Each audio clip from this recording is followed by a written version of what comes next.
नारियल फोड़ करके क्रेडिट लेने का काम करते हैं। इंसान के हर कर्मों का रिजल्ट 5 साल के बाद आता है।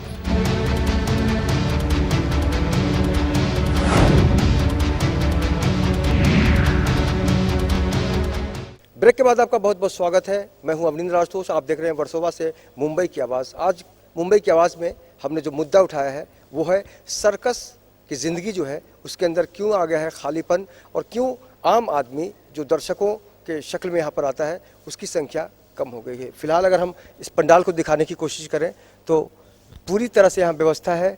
यहाँ पर कुर्सियाँ लगी हुई हैं और इसी रिंग में बहुत कुछ होता है जिसको लोगों ने सर्कस के ज़रिए देखा है। ये जो लाल कारपेट है इस पे बड़े बड़े खेल होते हैं और जाहिर तौर पर सर्कस से जुड़ा हर शख्स अपनी सुरक्षा को लेकर, अपनी ज़िंदगी को लेकर सवालों के घेरे में है। कई सवाल उसके मन में आज भी। ये सारे वही लोग हैं जिनकी ज़िंदगी सर्कस से जुड़ी हुई है। हर कोई अपनी कहानी लेकर आज आपके सामने आएगा और बताएगा कि वाकई वो किस तरह से सर्कस में जुड़ा।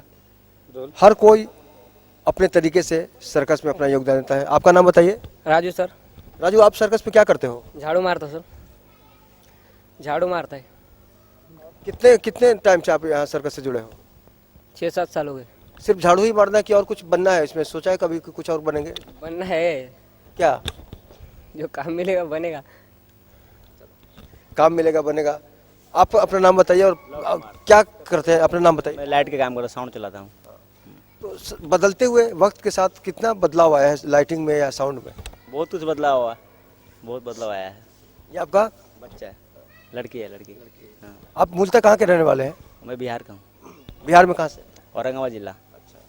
भोजपुरी जानते ही होंगे। नहीं भोजपुरी नहीं जाता, हिंदी जानता। कितने साल हो गए आपको सर्कस की लाइफ? 16 साल हो गया, 16 साल हो गया। आपका किस तरह से सर्कस से जुड़ना हुआ? कोई घटना याद आ रही है? नहीं, घटना उटना नहीं। मेरा दोस्त रहता था, वही दोस्त लेके आया मेरा इधर। अच्छा। हाँ कोई बिहार के लोगों को मिस करते होंगे आप? हाँ, मिस करता हूँ। ज़्यादा ना लोग घर पे जाते हैं ना, जाते हैं। घर में कितने लोग हैं, क्या क्या करते हैं सब? माँ है, एक बाप है, भाई है, बहन है, हम लोग बस। उन लोगों ने कभी सर्कस देखा है आपका? नहीं देखे। कभी इच्छा होती कि वो लोग भी हमारा सर्कस देखें? नहीं, बहुत दूर है ना, लोग कहाँ से आ पाएंगे, बहुत दूर है, उधर नज़दीक में जाते नहीं रहे। नहीं, अगर बिहार में सर्कस हो जाए? हाँ, बिहार में होने से, नज़दीक होने से जा सकते हैं ना, देखते हैं हम लोग। 16 साल से सर्कस का सफ़र जारी है, लेकिन अब तक इनके घर वालों ने इनकी जो कारीगरी है, इनकी जो प्रतिभा है उससे वो परिचित नहीं हो पाए हैं। और इंतज़ार इनको अभी भी है कि जब बिहार में सर्कस जाएगा तो हम अपने माता पिता को, अपने रिश्तेदारों को सर्कस दिखाएंगे। अपना नाम बताइए। इम्तियाज़ हुसैन। हुसैन साहब, आप क्या करते हैं सर्कस की दुनिया में? रिंग में काम करते हैं। किस तरह से सीखा अपने आप को? आप किस तरह से सिखाया आपने? मैंने आज से 2 साल पहले जेमिनी सर्कस में थे, से उधरी से मेरा पिताजी उधरी में काम करते हैं, रिंग मास्टर थे। उधरी में से इधर में आया, मैं काम कर रही हूँ। इसके बाद हम लोग इधर रेमो में आए। कैसा लग रहा है आपको काम करते हुए सर्कस की दुनिया में? अच्छा ही लग रहा है थोड़ा बहुत। बाकी बहुत इधर में पब्लिक नहीं मिल रहा है, ऐसे हम लोग को थोड़ा बहुत तकलीफ हो रहा है, और बस इतने ही है। कितनी कुर्सियाँ कितनी लगी हुई तंबू में, अगर पूछे कितने लोग की बैठने की व्यवस्था है? 3000 कुर्सियाँ हैं। और कितने लोग आते हैं? कम से कम 60-70 आदमी आता है एक शो में, बस उससे ज़्यादा नहीं आता। एक बार फिर बता दें आपको कि 3000 कुर्सियां हैं और दर्शक 60 या 70। बहुत नाइंसाफ़ी है। हम सब की जिम्मेदारी है कि सर्कस को ज़िंदा रखने के लिए हम सब भारी संख्या में अपने और अपने घर परिवार के साथ इस संस्कृति को बचाने की दिशा में प्रयास करें। अपना नाम बताइए। जिया और अंसारी है। अंसारी साहब, आप क्या करते हैं सर्कस में? मैं यहाँ कुत्ते में काम करता हूँ। यहाँ जैसे कि कुत्ता है, कुत्ता रखा है, उसका खाना वाना खिलाना। कोई बीमार उमार हो जाए तो उसको मतलब ये उसको दवा पानी दिखना। कोई चीज़ प्रॉब्लम हो, मतलब यहाँ बोलना पड़ता है कि जैसे इसको, ये कुत्ता को ये हो गया है, इसके लिए दवा चाहिए। तुरंत डॉक्टर आता है, तुरंत उसको चेक करता है, उसके दवा दिलाता है। मतलब हर चीज़ मतलब ये करते हैं। मतलब खाना वाना मैं ही पकाता हूँ। कभी आप बीमार पड़ते हैं तो सर्कस वालों का कैसा सहयोग रहता है? किस तरह से वो लोग आपके साथ व्यवहार करते हैं? नहीं, ये तो बहुत अच्छा व्यवहार करते हैं। जैसे अगर कोई चीज़ के खरोच आ जाए तो तुरंत मैनेजर आते हैं, तुरंत मतलब वो जानकारी होता है, तुरंत आ जाते हैं, तुरंत उठा के लेके चले जाते हैं। यहाँ का बाबू भी बहुत अच्छा है, क्योंकि वो भी यही सोचता है कि अगर यदि मेरा परिवार अगर यदि सही सलामत रहे तो उसके में क्या है कि कोई अगर काम मतलब डिस्टर्ब ना, जैसे कि वो अगर यदि देखेगा, सही देखेगा, हम लोग काम करवाएंगे। हम लोग तो क्या है, एक लेबर आदमी है, कि हम एक कुत्ते में काम करते हैं, अगर मेरे को कुछ हो जाएगा तो कुत्ते को कौन खिलाएगा। तो इस हिसाब से क्या है कि अगर यदि उसको ये करेगा तो देगा, देखभाल करता है। अगर कुछ चीज़ मेरा प्रॉब्लम हो जाए तुरंत उसमें मतलब देखभाल करते हुए। तो सर्कस की अपनी दुनिया है। हम बता रहे हैं कि वाकई सर्कस की दुनिया में जो लोग मेहनत करते हैं, जिन्होंने अपनी ज़िंदगी के अच्छे खासा वक्त को गुजार दिया है, लंबा लंबा अनुभव है, हर किसी के पास अपनी एक कहानी है और इनकी ही ज़ुबानी हम आपको सुना रहे हैं मुंबई की आवाज़ के ज़रिए। मैं हूं अवनिंद्र राजपूत, आप देख रहे हैं वर्सोवा से मुंबई की आवाज़। हमारे साथ बाबू मोशाय हैं। बाबू मोशाय साहब, आपको देखकर ऐसा लगता है कि आपके अंदर बहुत सारा गुण है, कलाकार हैं आप। हमारे दर्शकों के लिए कुछ स्पेशल करना चाहेंगे आप? हम दर्शकों के लिए बोलता कला तो है, लेकिन मैं अकेला देखा नहीं सकता। आप सर्कस में आइए, सर्कस में आने के बाद आप देखिए कला, एंजॉय कीजिए। हाँ, हमारे लिए गाना है जीना यहाँ मरना यहाँ, उसके सिवा जाना कहाँ। सर्कस में आया हूँ, नौकरी कर रहा हूँ, मेहनत कर रहा हूँ, अपना दम से जी रहा हूँ, खा रहा हूँ। बच्चे लोगों को, मेरा 2 बेटा है, मेरा बीवी है, वो लोगों को खिला रहा हूँ। जब तक है तब तक खिला, जब नहीं है ऊपर वाला जाना है। बच्चों के बारे में कभी कुछ सोचा, कुछ बनना चाहिए, क्या जाना है, सर्कस में ही लाना चाहेंगे या कुछ और?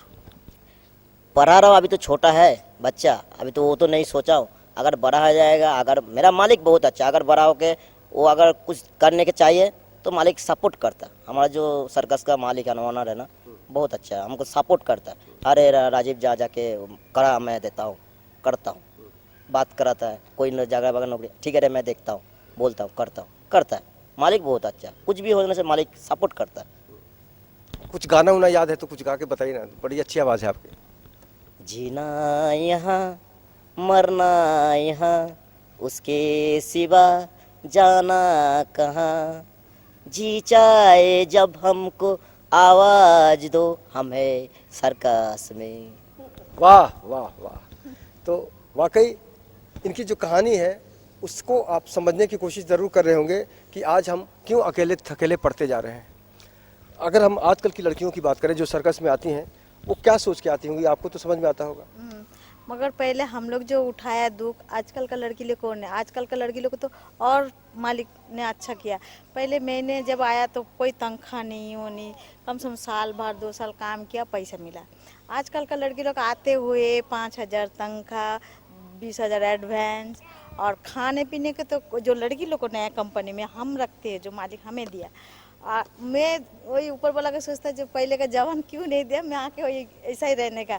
खाने पीने सुबह चाय, थोड़ा देरी में अंडा, फिर थोड़ा देर में नाश्ता, फिर थोड़ा देरी में दूध, फिर 10-12 बजे खाना, फिर शाम को चाय नाश्ता, फिर खाना। इतना सुंदर आजकल का जमाने में, और फिर भी आजकल दुख उठाने नहीं मांगता। वही जो घूस दे के पैसे वाला लोग नौकरी में कैसा कैसा लग जाता। लेकिन हम लोग जानता है जो आजकल का लड़की लोग बहुत दुख उठाने में कम, पहले जैसा इंसान नहीं रह सकता जैसा मैं गुजारता हूँ। लेकिन आजकल का लड़की लोग ने, मैंने बेटी को भी लाया जिम्नास्टिक करो बोलता, मेरा दिल नहीं था, लेकिन एक जिम्नास्टिक सीख के रखना अच्छा है, मैं इसीलिए मैं जिम्नास्टिक कराना मांगता था। लेकिन मैंने किया, मेरा बच्चा को लाइफ में लाया नहीं, इसीलिए जो मुझे बहुत और बढ़ाना। मेरा पापा का ख्वाहिश था मुझे कुछ बनना, लेकिन पापा तो गुजर गया, फिर मुझे नहीं, मेरा तो एक ख्वाहिश तो पूरा नहीं हुआ, मेरा पढ़ाई। मेरा जिंदगी में बहुत ख्वाहिश था मैं पढ़ूँ, तो मुझे मेरा बेटे को कैसे उस टाइम पर जब पैसा मिलेगा तब। हाँ, उसका तो ही तो बोला, बहुत दुख उठाया। फिर घर में से आया कैसा कैसा करके, चलो सर्कस लाइन से घर दूर बनाया, लेकिन मैं अपना अभी तक घर नहीं बनाया। अच्छा, यही दुख है। कई बार कहा जाता है कि आप लोग जो जान पर खेल के काम करते हैं, कभी ऐसा कोई घटना याद आ रही है कि जिसमें आपकी जिंदगी दांव पे आ गई हो? हाँ, मुझे झूले के खेल करती थी, तो ये सर्कस में नहीं है, दूसरा सर्कस में। वो मालिक, एक तो मालिक सभी अच्छा होता है, लेकिन जो जैसा मंत्री से आसपास सब लीडर खा लेता है, ऐसा ही आसपास को जो उस्ताद लोग ख्याल नहीं किया, मेरा सिर और कमर ऐसा हो गया था, तो कमर मेरा टूट गया। फिर भी मैं बोला नहीं, काम है तो पैसा है, काम नहीं है तो कोई भी मालिक पैसा नहीं देगा। तो मैंने काम करता, पैसा लेता है और जवाब भी देता, मैं जोड़ता, मेरे को डर भी नहीं है किसी से। तो मैं हाथ पैर कहीं भी चला था, सिलाई जानता, स्वेटर बुनने जानता, और कलाकार थोड़ा बड़ा बड़ा कुछ भी मैं अपना नॉलेज से कर लेती हूँ। सर्कस छोड़ के बैठा जाएगा, सर्कस छोड़ के हम लोग घर में बैठ गया, सोचिए हम लोग नहीं, कुछ भी अगर बैठ गया तो उस टाइम पर हम लोग को क्या मिलेगा? हाँ, वो तो कुछ नहीं है, कुछ नहीं है। सर्कस क्या है? सर्कस में हम सोचिए 10 साल हम काम कर रहा हूँ, करने के बाद हमको नहीं हो रहा, हम सर्कस छोड़ दिया, घर में बैठ गया, लेकिन हम लोग को उस टाइम को कौन देगा, कौन खिलाएगा? आपको लगता है कि आपको लोगों को पेंशन मिलना चाहिए, आपकी जो बीमा होना चाहिए, बीमा होना चाहिए? यही हम लोग चाहता हूँ सरकार से, ये सरकार हम लोगों के लिए कुछ कीजिए। हम भी तो सरकार को 50 चाहता हो हूँ गया, कि लेकिन हम हमको लोग भी जो तो बैठ जाएगा सर्कस, जो आदमी लोग जिस कलाकार लोग खेल रहा है वो लोग बैठ जा रहा, कला दिखा रहा, लोग बैठ जा रहा, तो वो लोग जैसे बुढ़ापा पेंशन मिलता है, बेकार बात है, तो हम लोग को भी सरकार की तरफ से कुछ, सरकार अगर आप कुछ कर देगा तो बहुत बहुत मेहरबानी होगा। धन्यवाद दो। बिल्कुल। जैसे केरला में भी है ऐसा, केरला में है, मेरा दोस्त है, उसको पूछिए वो केरला में ऐसा है, बोल देगा। उनका केरला में सिस्टम है। कुल मिला के हर किसी को हक है सरकारी सुविधाएं पाने का, लेकिन आपको क्या लगता है कि बदलते वक्त के साथ सर्कस कितना बदला है और दर्शक क्यों नहीं बदल पा रहे हैं, कि दर्शक की संख्या कम क्यों होती जा रही है, क्या कारण समझते हैं? देखो इंडियन सर्कस अभी पहले से बहुत बेहतर हो गया, स्पेशली रंबो सर्कस। हम फुल एयर कंडीशन है और बैठने के लिए सुविधा, अच्छा कुर्सी है और बहुत अच्छा जिम्नास्टिक रखते हैं, फॉरेन आर्टिस्ट को लेते हैं हम लोग और बहुत सारा सुविधा हम लोग की जो रंबो सर्कस में देते हैं, तो वो हिसाब से सर्कस बदल गया। अगर ये सर्कस छोड़ के अभी मुंबई में दूसरा सर्कस भी है, बोरवली में कांतावली में खेल रहे हैं, आप जाके देखेगा वो सर्कस और रंबो सर्कस में जमीन आसमान का फर्क है। हम लोग आजकल का जो पीढ़ी क्या चाहते हैं वो हमारा मालिक ऐसा करना चाहता है, लेकिन फिर भी ये एयर कंडीशन चाले, अभी 10 पब्लिक आएगा, हमारा एसी चालू करेगा तो मैक्सिमम 400 लीटर डीजल चाहिए एसी के लिए, तो वो डीजल का पैसा भी नहीं आएगा।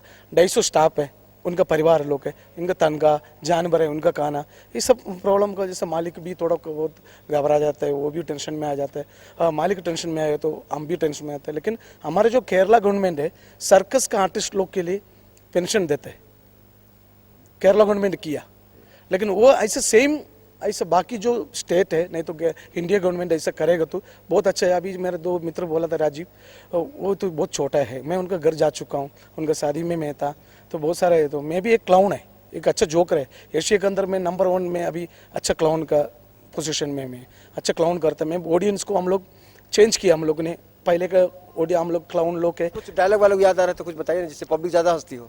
जी पहले डायलॉग बोला होता था, लेकिन मैंने वो सब सिस्टम हटा के डायलॉग का सिस्टम हटा के हम ऑडियंस के बच्चों लोग के साथ खेलते हैं, उनके साथ में मस्ती करते हैं, ताकि वो बच्चे लोग बोर नहीं होना, ताकि बच्चे लोग फिर आके बोले, दूसरे बच्चे लोग को बोलेगा हाँ हम रंबो सर्कस गया था, उधर का क्लाउन हमारे साथ खेला था, तो उनका माँ बाप बहुत खुश हो गए। तो इसलिए हम जो मेरे जो फ्रेंड्स है न्यूयॉर्क में मिस्टर फर्नांडस बोलते क्लाउन है, उन्होंने मेरे को वीडियो भेजा, बिजू ऐसे वीडियो तुम फॉलो करो, बहुत अच्छा तुम्हारा ये रहेगा, तो वो हिसाब से हमने क्लाउन चेंज किया विदाउट डायलॉग। मतलब सर्कस काफ़ी बदला है, बहुत कुछ बदला। तो बहुत कुछ बदला है, लेकिन एक चीज़ नहीं बदला है और वो है इनकी ज़िंदगी के साथ जो खतरा है, इनके अंदर जो असुरक्षा की जो भावना है, आर्थिक स्थिति को सोचते हुए और एक जो संरक्षण मिलना चाहिए सरकार की तरफ से, उससे ये सब के सब आज वंचित हैं। लेकिन हम भी गुजारिश करेंगे इनके मन को समझते हुए, इनके दर्द को समझते हुए, सुनते हुए, कि वाकई अब हम जनता को भी जागरूक होना पड़ेगा, ताकि इस देश की जो पुरानी संस्कृति और परंपरा रही है सर्कस के साथ आगे बढ़ने का, उसको हम जिंदा रख सकें। अगर आपके आसपास भी कोई समस्या है जिसका समाधान नहीं हो पाया तो आप हमें फ़ोन कर सकते हैं, हम बनेंगे आपकी आवाज़। हमारा नंबर आपके टीवी स्क्रीन पर फ्लैश हो रहा है। तो आज के सफ़र में इतना ही, कल फिर मुलाकात होगी किसी अलग इलाके में, किसी अलग समस्या के साथ। तब तक मुझे मेरे कैमरामैन देव आनंद सिंह के साथ मुझे यानी अवनींद्र आशुतोष को दीजिए इजाज़त। नमस्कार।